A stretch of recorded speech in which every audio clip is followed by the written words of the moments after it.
What is dog training? I will give you a theoretical explanation of the dog training and then a simpler explanation that everyone can understand. To better understand this term, we must first explain and understand what a reflex is and how it is formed, because the basis of a dog's behavior is the activity of the central nervous system, which manifests itself through reflex acts. So, dog training is a systematic and step-by-step influence on the dog's central nervous system in order to develop or form certain conditioned reflexes with the help of unconditioned reflexes, instincts, in the presence of a stimulus or irritants. These stimuli that, after repeated association with an unconditioned stimulus, over time acquire the property of causing the same response as the unconditioned stimulus with which it was associated. Dog training includes teaching a dog to react to particular commands and cues as well as to act independently by deliberately changing their natural behavior. In other words, we will give an explanation for the formation of the come on command reflex, or for training a dog to enter a transport crate.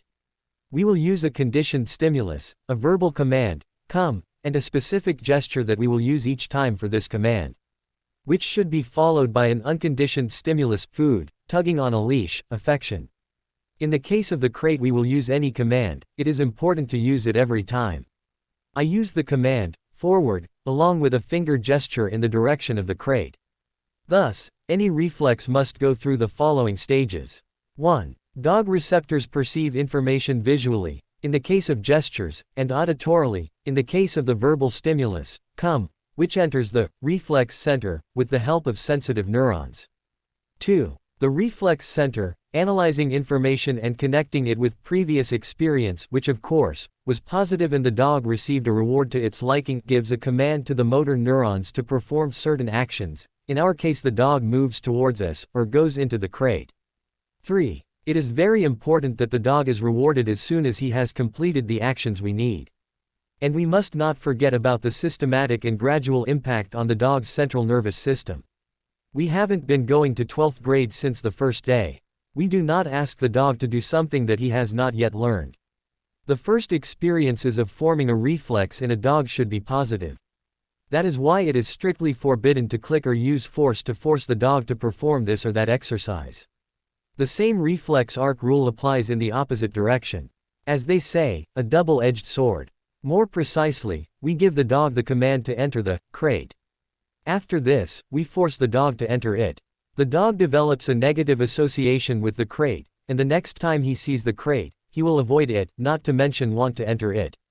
This way all other teams will be formed. We will use the positive side of the reflex arc, and not the other way around.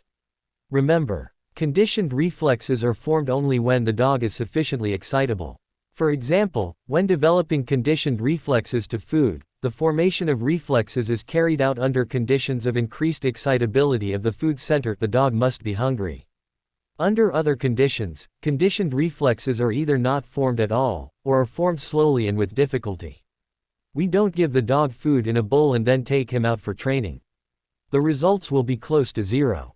Therefore, it is important to establish from the very beginning what stimuli we will use to form reflexes. In my previous video, I talked about the stimuli used in training in the initial stages of dog training. I'll be back soon with more training videos. Stay connected. See you soon.